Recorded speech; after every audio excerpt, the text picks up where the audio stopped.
안녕하세요. 데이터를 만지고 다루는 안혜민 기자입니다. 혹시 여러분은 일본 애니메이션 좋아하시나요? 예전엔 일본 애니메이션 좋아한다고 하면 썩 좋은 반응을 얻지 못했던 것 같은데 요즘엔 많은 사람들이 일본 애니메이션을 즐기고 있는 듯합니다. 유행이라는 말이 어울릴 정도로 극장과 OTT를 가리지 않고 일본 애니 열풍이 이어지고 있습니다. 최근 극장가에서 흥행한 귀멸의 칼날, 체인소맨도 있고요. 곧 개봉할 주술회전, 그리고 그 전에는 진격의 거인 바람이 크게 불기도 했죠. 오늘 오그랩에서는 지금 일본 애니메이션이 어느 정도로 인기가 있는 것인지, 또 그 인기의 비결은 무엇인지 5가지 그래프를 통해 살펴보겠습니다.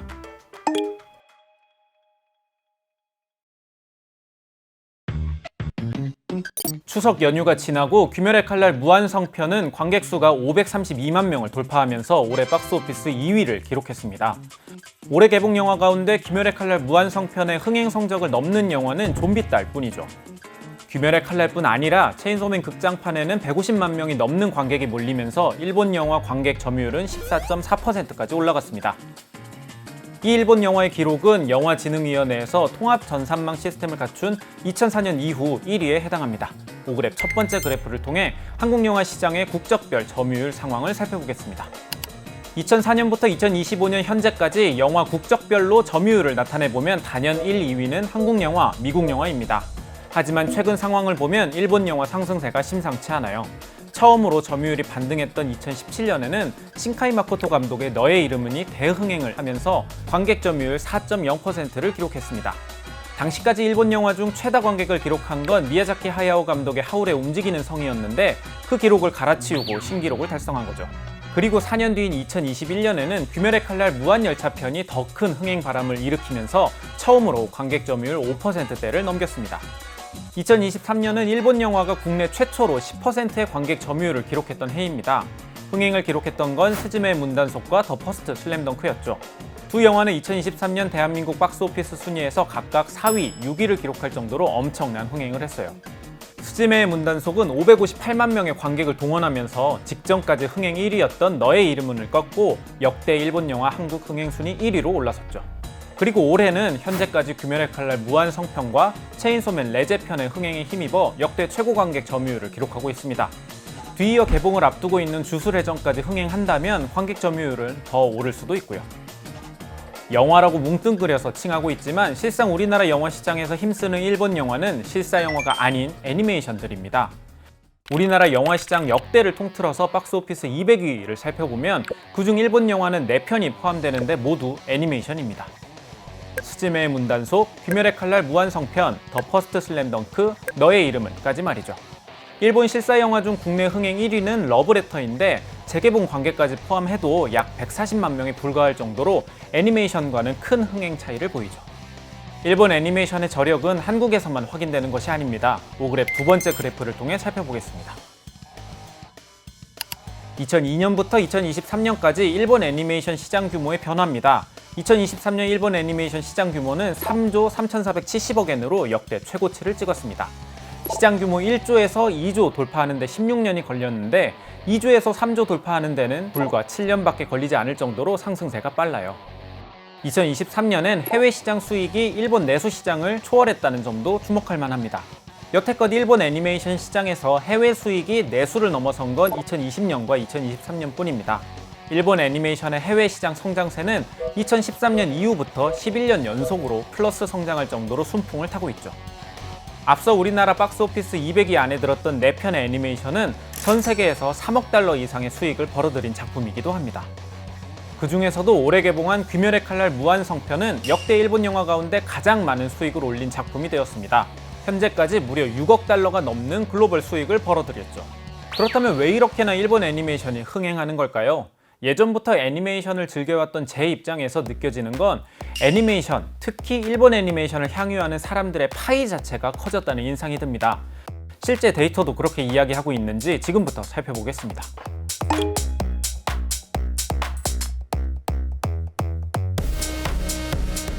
과거 일본 애니메이션은 찐팬, 이른바 오타쿠만을 위한 틈새 시장과 장르로 여겨져 왔습니다.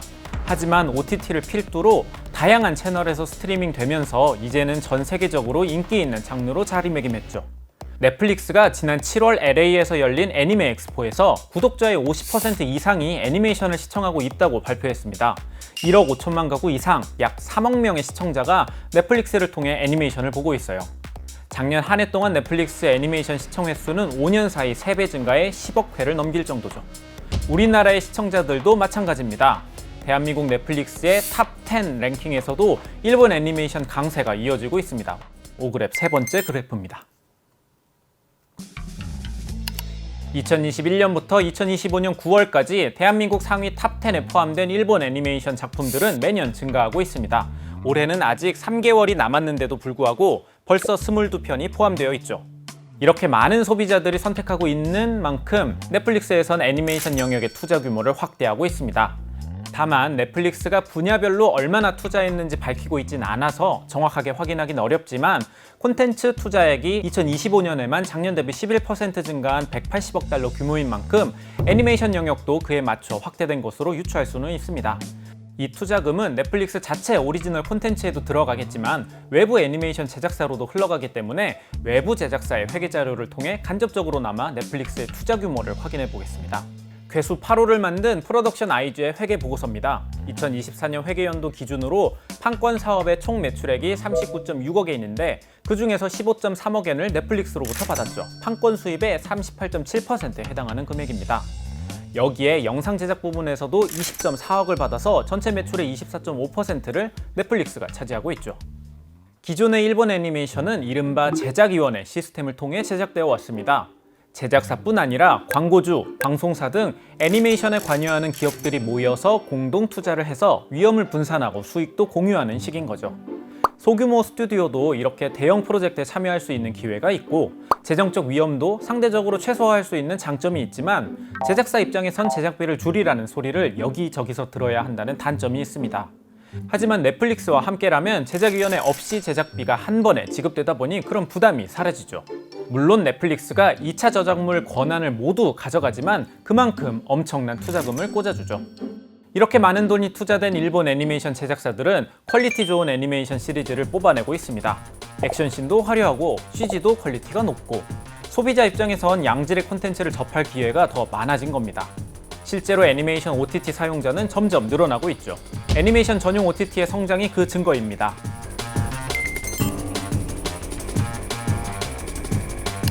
글로벌 시장에서 애니메이션 스트리밍은 넷플릭스와 크런치롤 이 두 기업이 양분하고 있습니다. 2023년 기준으로 넷플릭스가 42%, 크런치롤이 40%를 차지하고 있죠. 크런치롤은 일본에서 방영되는 신작 애니메이션을 최대한 빠르게 제공하는 게 사업 모델입니다. 크런치롤 구독자는 2021년 500만 명에서 2024년 1,500만 명으로 3년 사이 3배나 늘어났죠.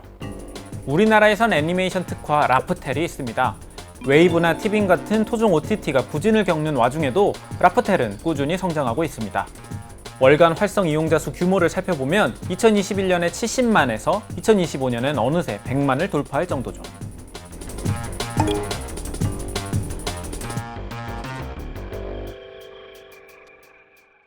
넷플릭스를 필두로 애니메이션 투자가 늘어나고 다양한 플랫폼을 통해 양질의 애니메이션이 제공되면서 일본 애니메이션도 충분히 볼만하다는 인식을 가진 소비자들도 크게 늘어났습니다. 영화표가 비싸졌지만 볼만한 영화가 있으면 소비자들은 충분히 지갑을 열 의향이 있습니다. 그런 소비자 입장에서 일본 애니메이션이 극장에 걸려 있으면 충분히 선택할 수 있게 되는 거죠. 접근성과 함께 또 하나 주목할 만한 건 바로 애니메이션의 팬덤 문화입니다. 좋은 애니메이션을 더 많은 사람들이 보게 만들도록 영업하는 팬들 말이죠. 플랫폼이 애니메이션의 문턱을 낮췄다면 애니메이션의 팬덤은 애니메이션의 불씨를 불꽃으로 키우는 역할을 했습니다. 이들은 애니메이션 관련 굿즈도 열심히 소비하면서 시장 규모를 키워주고 거기에 더해 새로운 소비층도 끌어들이고 있습니다. 내가 좋아하는 캐릭터, 애니메이션을 위해 적극적으로 소비하는 오시카츠가 바로 주인공입니다. 예전엔 오타쿠로 지칭되던 애니메이션 팬들을 이제 일본에서는 오시카츠라고 부릅니다. 추진하다, 밀어주다 라는 뜻의 오시에 활동하다는 뜻의 카츠가 붙여진 단어인데요. 내가 좋아하는 캐릭터, 아이돌을 위해 적극적으로 소비하는 트렌드를 의미합니다. 참고로 2023년 상반기에 인기를 끌었던 최애 아이 원 제목이 오시노코입니다. 오시를 최애로 의역했는데 어떤 의미인지 감이 오실 겁니다. 만화책을 시작으로 애니메이션도 보고 애니메이션 OST도 듣고 영화도 보고 굿즈까지 오시카츠는 내 최애 콘텐츠라면 산업군을 가리지 않고 소비를 이어오고 있습니다. 일본 콘텐츠 시장은 기본 IP 하나를 가지고 주변 산업까지 확대해 나가는 전략으로 성장하고 있습니다.